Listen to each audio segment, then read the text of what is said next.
Okay. Anyway,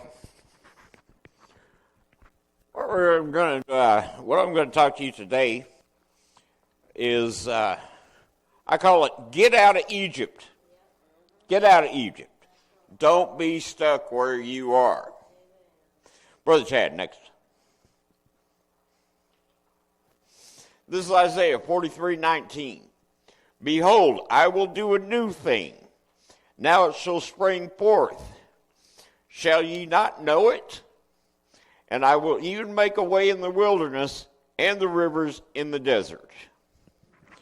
Now, the reason I've titled this, Get Out of Egypt. Well, it's like this. There's a problem. When Moses went to the Pharaoh, let my people go, we all know that story. No need to repeat it. Well, there's a problem. They said, you know what?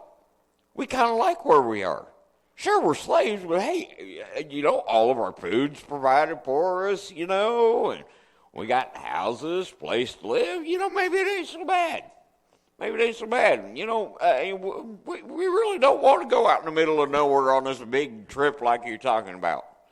I don't think I like it. What are we going to eat? What are we going to drink? What are we going to do day by day? What are we going to do? Well, here's the problem. God's trying to do something different. Why did my mic just cut, Chad? Oh, never mind. Anyway, he's trying to do something different. He says, I got something better for you. I got something better where you don't have to be a slave. Well, they said, well, I don't know about all that. Next slide, Chad. Well, and that's where a lot of us are getting stuck today. We're stuck in Egypt. We like the way things are. We don't like change. We're scared of it.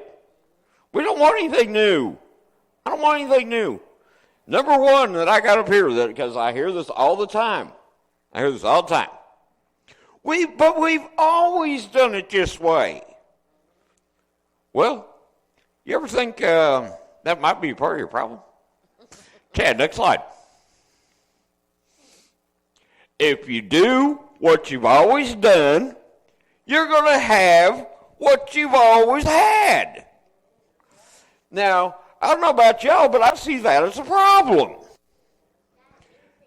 That's right, brother. That is a problem. That's a big problem. You might be comfortable with what you have, but you really think God wants you to just sit with what you have? No, none of us. I guarantee you he's got something better. Always. Yes, he's always got something better for us. Something bigger, something higher, something new. Yeah, something new. So yeah, you may have always done it that way, but maybe God don't want you to keep it that way. He can't take you anywhere if you're sitting there going, but I like it here. This is my spot. This is my spot. That's my song. This is my little circle. No, wait, don't get in my little circle. Nope. Don't get in my little circle. I like my circle the way it is. Well, I hate to tell you, but that ain't going to get it. Yeah, that's a little one, that too. But yeah, that ain't going to get it. He don't want to keep you in your little circle. He's over here going, hey, come on. There's a big world out here for you. I want you to get the world. I'm trying to give you the world, and you just want this little bubble. I don't get it.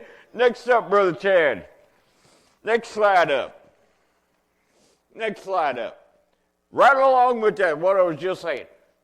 Yes, I got ahead of my slides. But I'm okay where I am. Next slide, Brother Chad. Is God happy with where you are? Or does he want better? That's right. He wants better. In fact, he tells you right here, next slide. He tells you all about it. Yep, that's right. Don't put limits on God. Ever. Ever.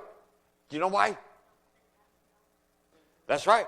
Don't ever say, well, this little circle, I'm good with that. That's all I can do. Don't limit God. You don't know what he's going to do. You cannot even begin to imagine the things he can do. Next one. Right here, one of my favorites.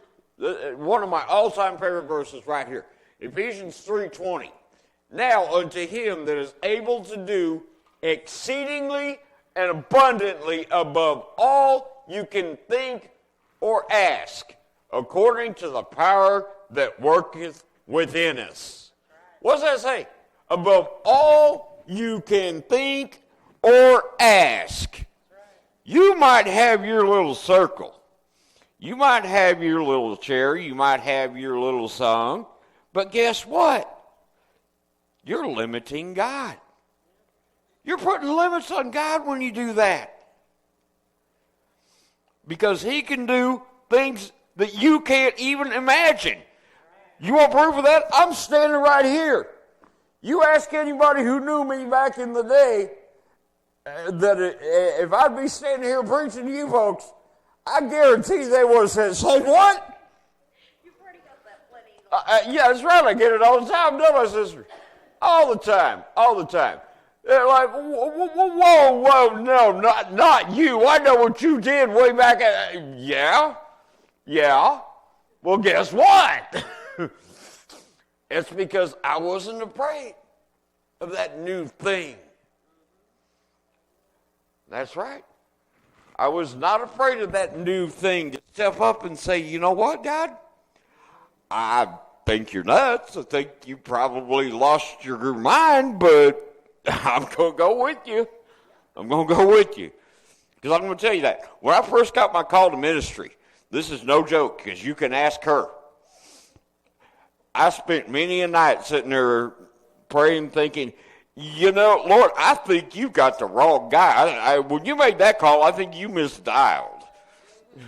Because if you're looking for a talker, a leader, this charismatic person, that ain't me. My wife will tell you, I don't do people well. That's not my thing. So what you see here, this is God. This is God. I never imagined doing this. Never. In my wildest dreams. And yet here I am. Here I am. And that's exactly what I'm telling you.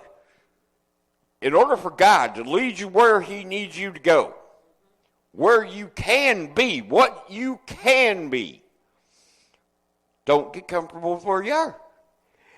Get out of Egypt. Get out of Egypt. Because, yes, you may like it there, but guess what? You're a slave. Yeah.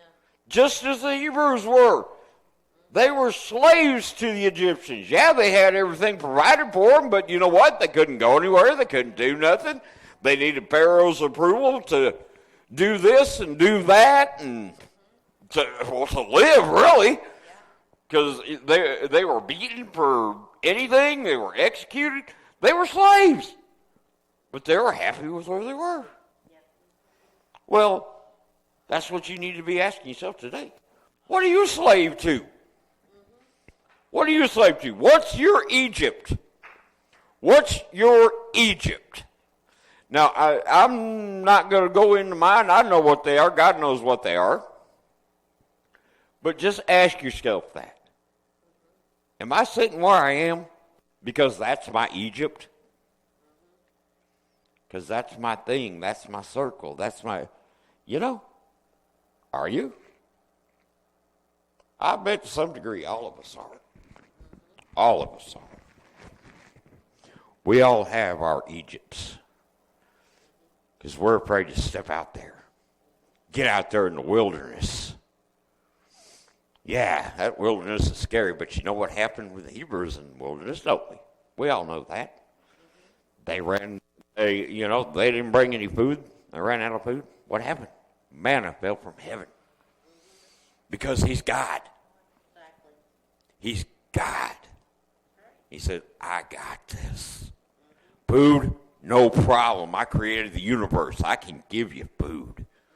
Water, go beat on a rock. It sounds crazy, but it works. I got that. And you tell me, what else do you think you need? What else do you think you need? I can do that too. I can do that too. Because quite honestly, God didn't ask you what you think. He didn't ask what you think. Because he's going to do it anyway. He's going to do it anyway. And the way I see it, it's like this. You can stay in Egypt. And it doesn't say this. This is not scriptural. This is my own opinion, just to clarify this. It doesn't say this, but you know what? I'm willing to bet that there were a few of the Hebrews that did that. Yeah. They just said, nah, y'all go ahead. We're good. We're just going to sit here. I bet they stayed there. I bet they did. Because that was their little thing. They didn't want to leave it. I bet there were some that stayed there. And look at everything they missed. Look at all the miracles, the wonders, because they were happy with their little circle.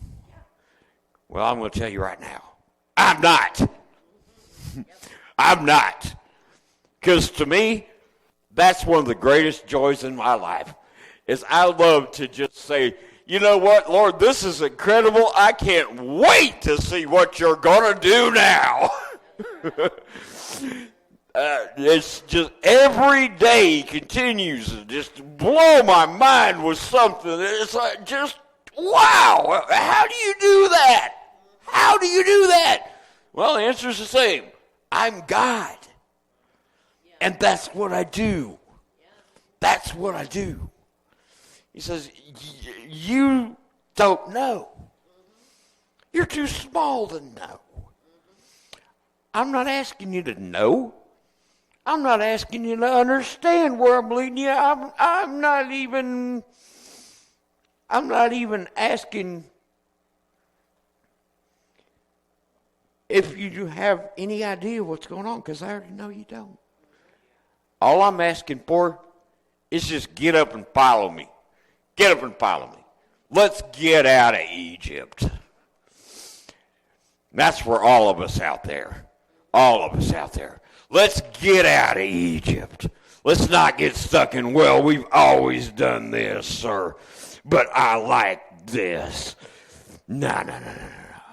We're going to step forward. We're going to say, you know what?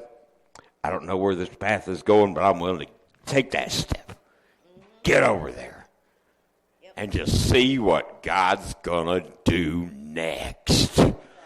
Like I said, that's the greatest thing that I love to do, is just take that step anyway, no matter what others say, no matter what the world says about it.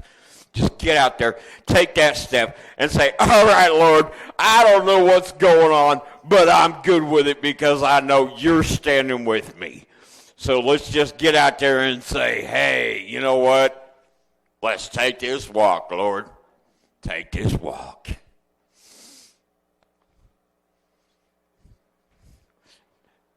So, anyway, that's all I'm telling us today. Get out of Egypt. Next one up, Brother Chad.